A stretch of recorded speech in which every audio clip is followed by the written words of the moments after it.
Hi, good evening to all. और I'm back. As yesterday I said that कि conjunction का हम लोग जितना पार्ट पढ़े थे उसका नेक्स्ट पार्ट हम लोग आज पढ़ेंगे, ठीक है। कंजंक्शन एक इम्पॉर्टेंट चैप्टर होने के साथ साथ एक बड़ा चैप्टर भी है। इसके हर एक पॉइंट को टू द पॉइंट के साथ साथ बहुत अच्छे से समझना बहुत ज़रूरी है। इसीलिए हम लोग कल जितना पढ़े थे उसको अब हम यहाँ से कंटिन्यू करेंगे, ठीक है। चलिए आगे करते हैं। कल हम लोगों ने पढ़ा था as soon as and least। आज हम लोग कुछ अलग जैसे हम लोग कल कहे थे कि लेस्ट वाले में पहले एग्जाम्पल दिए फिर टॉपिक्स को पढ़ाएं, ठीक उसी तरह से अभी कुछ सेंटेंस लिखें यहाँ पर।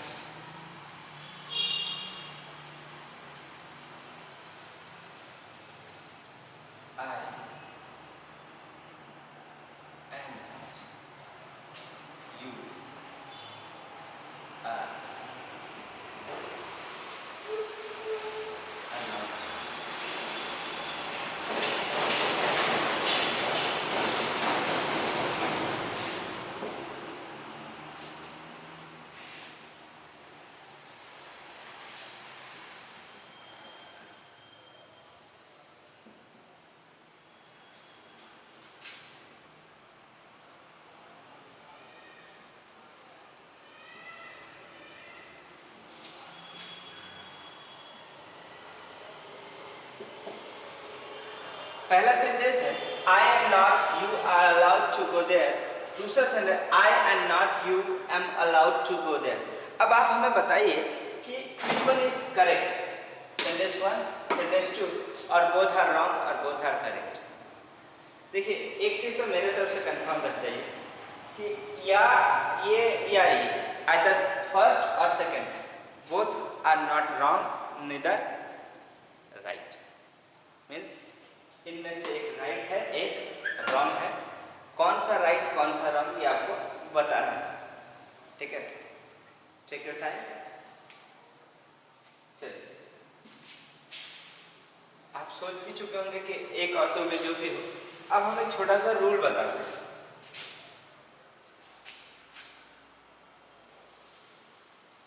इसको ध्यान से उतारिएगा।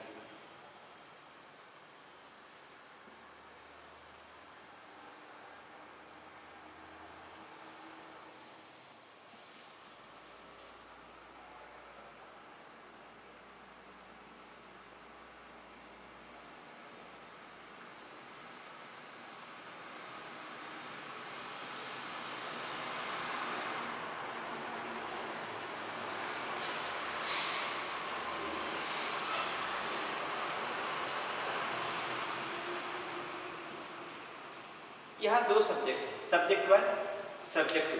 पहले सब्जेक्ट के बारे में जिसके बारे में बात करते हैं उसको सब्जेक्ट कहते हैं। Whom about we talk is always a subject. Here we are talking about I and you। दो चीज़ है I और you, हम दोनों आपस में डिस्कस कर रहे हैं। And so here two subjects, first one this and second one this। Subject 1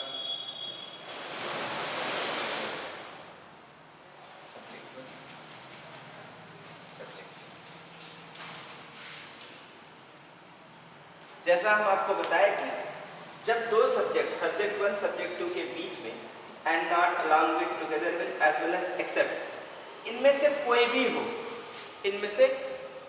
हो तो ये याद रखिएगा वर्ब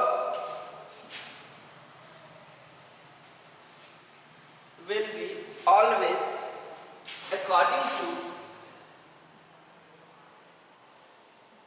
फर्स्ट सब्जेक्ट। याद रखिएगा वर्ब हमेशा अकॉर्डिंग टू फर्स्ट सब्जेक्ट होगा। पहला अगर सिंगुलर रहेगा तो वर्ब सिंगुलर होगा। पहला सब्जेक्ट अगर प्लूरल है तो वर्ब प्लूरल होगा। सेकंड वाला सब्जेक्ट चाहे सिंगुलर हो चाहे प्लूरल हो कोई फर्क नहीं पड़ता है। इस हिसाब से आई एंड नॉट यू आर, यहाँ यू के लिए आर होता है बट आई के लिए आर नहीं होता है, इसलिए ये सेंटेंस रॉन्ग हो गया। यहाँ आई के लिए आर होता है इसलिए ये सेंटेंस रॉन्ग बोला गया। ये सेंटेंस रॉन्ग और ये सेंटेंस राइट। तो देखिए क्या होता है कि यहाँ पर आपको दो अलग अलग तरह से पढ़ने में अटपटा लगे। यस, ग्रामर क्या होता है ना कि मीनिंग पे नहीं जाता, कंसेप्ट पे जाता है। और कंसेप्ट आपके पास प्योर होना बहुत जरूरी है। इसीलिए मैंने ये कहा I am not you are allowed to go there की जगह होगा I am not you am allowed to go there. ठीक है, चलिए। ठीक उसी तरह से एम नॉट अगर हटा देते हैं और यहाँ लिखते हैं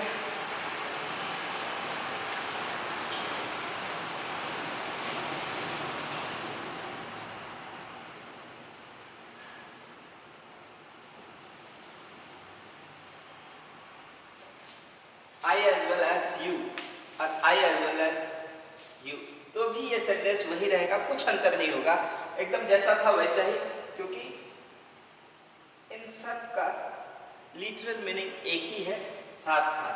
ठीक है, तो हम लोग नेक्स्ट की ओर बढ़ते हैं। आई थिंक आपको ये समझ में आ गया होगा। चलिए, thank you.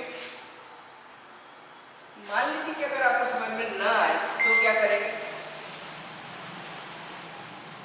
So on such condition, no need to be worried.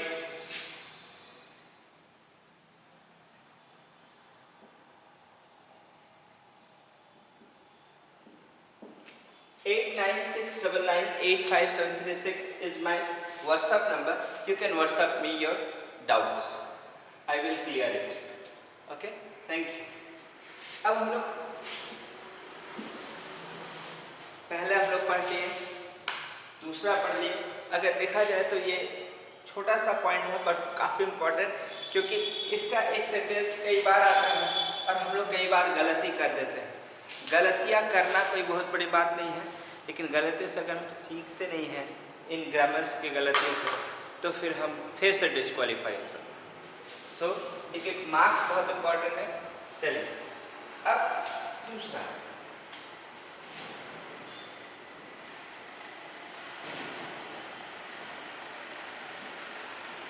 the reason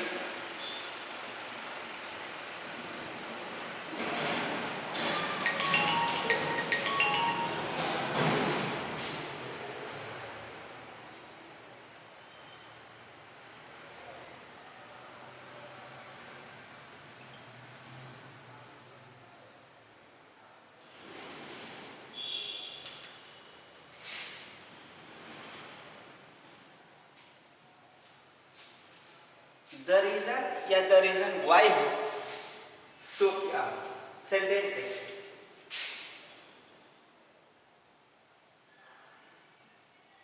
the reason why you are not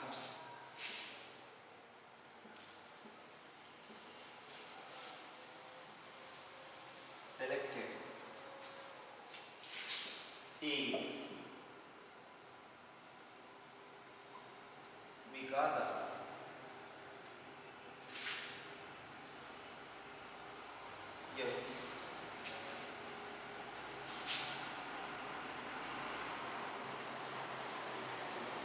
your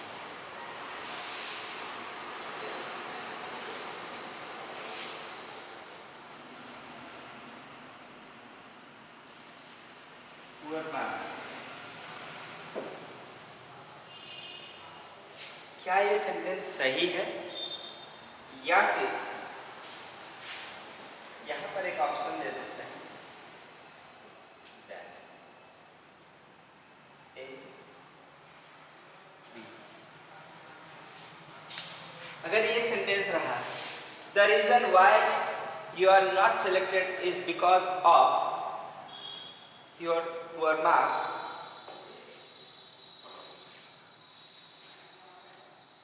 या फिर the reason why you are not selected is that your poor marks,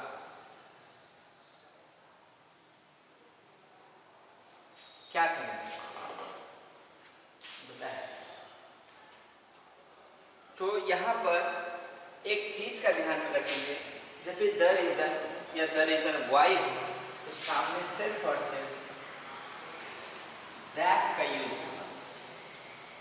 सो ये that वाला part correct है and this one is wrong. ये ध्यान में रखिएगा कि मीनिंग कई बार हम लोग को लगता है कि यही होगा बट होता नहीं है।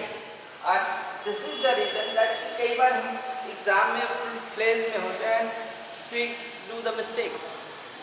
So we will always be focused that the reason why you are not selected is that your poor marks। यहाँ that होगा because of नहीं होगा।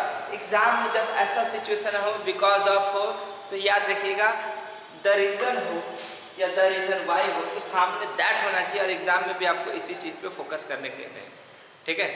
चलिए, लेकिन that के जगह पर because of, due to,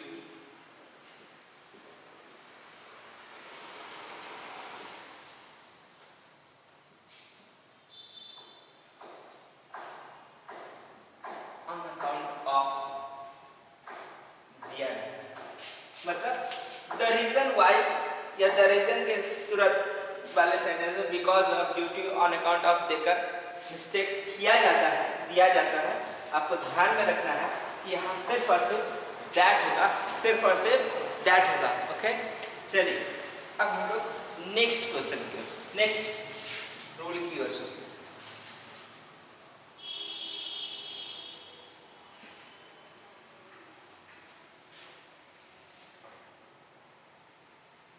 एक काफी कॉमन टर्म है अनटिल और अनलेस।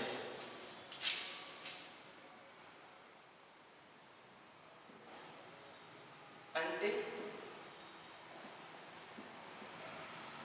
and unless, याद रखिएगा until का स्पेलिंग UNTI सिंगल एल होता है, डबल एल नहीं। जबकि इसी में एक टर्म है टिल, जहाँ डबल एल होता है। कई लोग डबल एल मार देते हैं, डबल एल नहीं होता है, ठीक है, सिंगल एल होता है। तो until और unless, अनटिल और अनलेस से बहुत सारा एरर आता है, बट एरर अनटिल और अनलेस का होता तो है लेकिन कैसा होता है, ये दोनों का दोनों नेगेटिव होता है। कैसा होता है,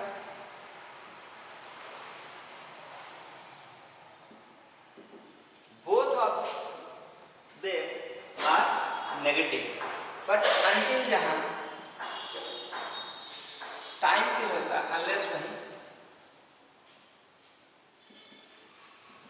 कंडीशन। अनटिल जहां टाइम के लिए होता है, अनलेस वहीं पर कंडीशन को फॉलो करता है। किसको, कंडीशन को। तो कंडीशन है, टाइम है, तो कैसे फॉलो, इसका हम एक एग्जांपल आपको बता रहे हैं जो एग्जाम में पूछा। Wait,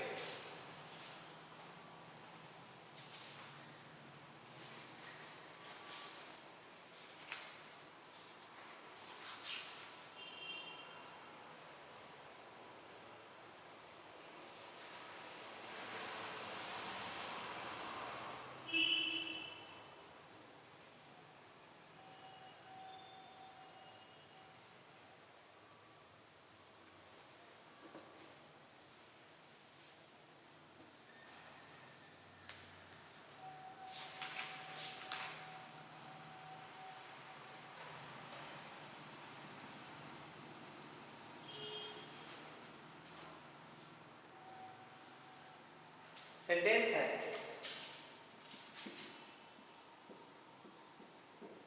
until you do not go to station, until you do not go to station to receive him,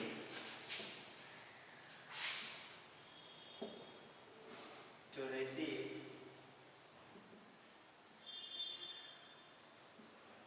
him,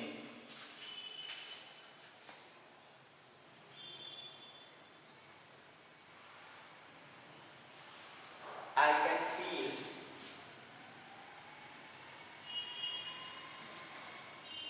I can hardly a.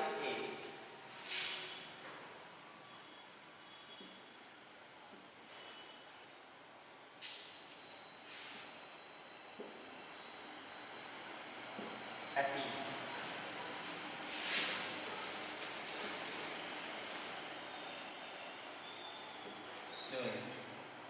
ये सवाल है सीडीएस एग्जाम 2014 में।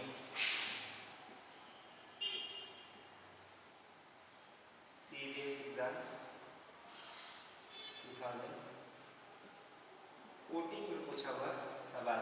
देखिए सवाल बहुत डीप भी नहीं है, बहुत हाई क्वालिटी का भी नहीं है, अब बहुत टेंशन वाला भी नहीं। सेकंड्स में इसका आंसर आ सकता है, सेकंड्स में याद रखिएगा, सेकंड्स में याद रखिएगा हमेशा।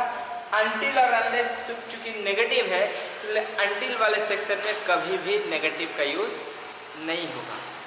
अनटिल वाले सेक्शन में नेगेटिव का यूज नहीं होगा। अब यहाँ पे लिखा है until you do not go to station, यही हो गया आपका wrong, this is wrong. So answer will be 1 and section होगा until you go to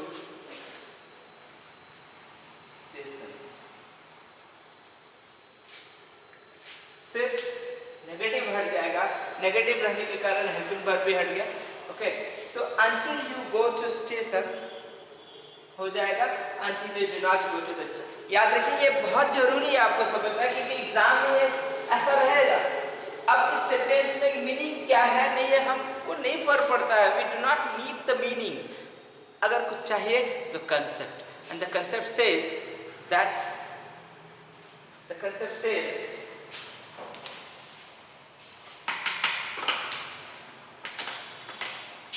says that यहाँ पर नेगेटिव नहीं होना चाहिए, तो नहीं है। ठीक है, चलिए, थैंक यू।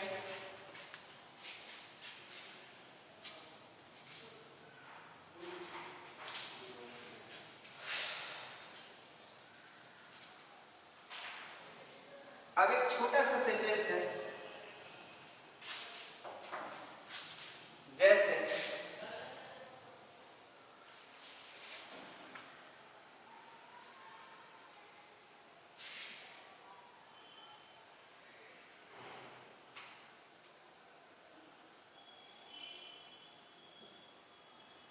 एग्जाम्पल है, काजल does not read unless we say her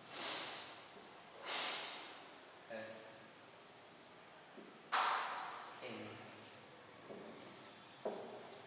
Kajal does not read unless we say her anything। ये सेंटेंस देखिए, इस सेंटेंस का मीनिंग क्या है, इसमें एरर क्या है बताएं। 1 2 3 and the last one is 4।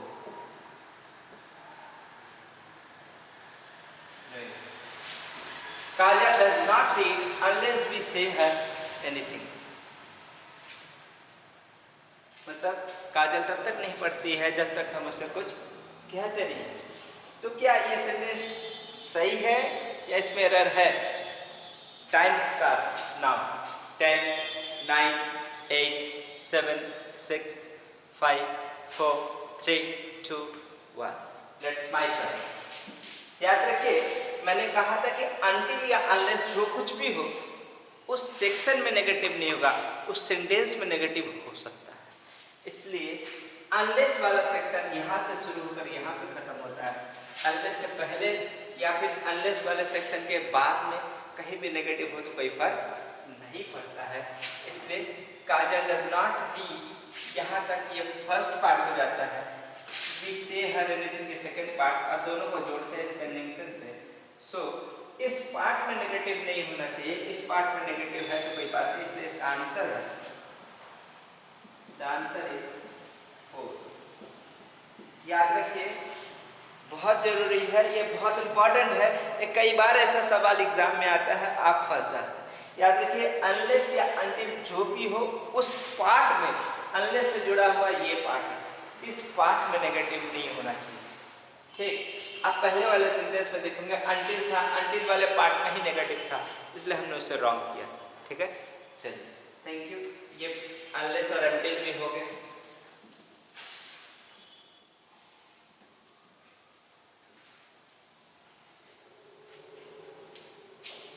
अब दूसरा एक काफी कॉमन टर्म है जो कई बार मिस्टेक होता है, टर्म है नॉट, नॉट, नेवर। ये 3 वर्ड काफी कॉमन है।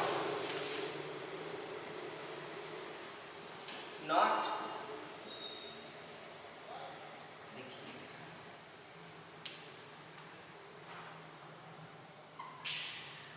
नॉट, नेवर एंड टर्म और। याद रखिएगा, जिस सेंटेंस में नॉट या नेवर हो उसके आगे चलकर और होता है, नॉर नहीं, नॉर नहीं होगा, ये ध्यान में रखिएगा। नॉट या नेवर हो सेंटेंस में तो आगे और होता है, नॉर नहीं, नॉट डालकर एरर दिया जाता है। याद रखिएगा, नॉट या नेवर हो तो वहां और होगा, नॉर नहीं, नॉट डालकर एरर दिया जाता है। So we are talking here. अब सेंटेंस देख लीजिए,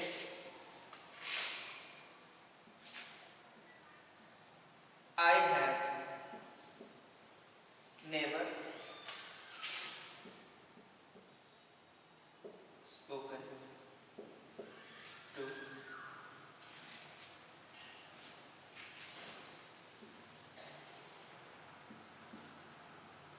Raj, no,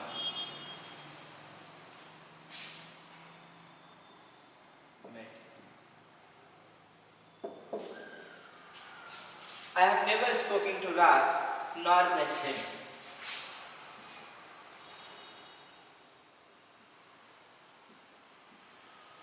I have never spoken to Raj or met him. ये सेंटेंस लिखने में दोनों अगर देखा जाए तो कई बार maximum time students first one को करेक्ट करते हैं, सेकंड वन को रॉन्ग। याद रखिएगा, यहाँ ठीक उल्टा होगा, फर्स्ट वाला सेंटेंस रॉन्ग है and the second one is right. The first one is wrong and the second one is right. याद रखिएगा, I have never spoken to Raj nor met him, I have never spoken to Raj or met him. चूंकि not या never हो तो सामने और होता है, नॉर नहीं होता है। ठीक है, याद रखिएगा।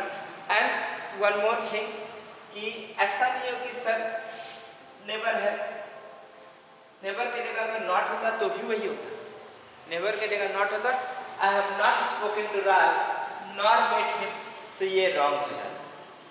चूंकि एक बार नेगेटिव हो ही चुका है इस सेंटेंस में, इसलिए दोबारा नेगेटिव का जरूरत नहीं। ठीक है, थैंक यू। अब एक और करेंगे and then we will discuss to the rest topic next class, next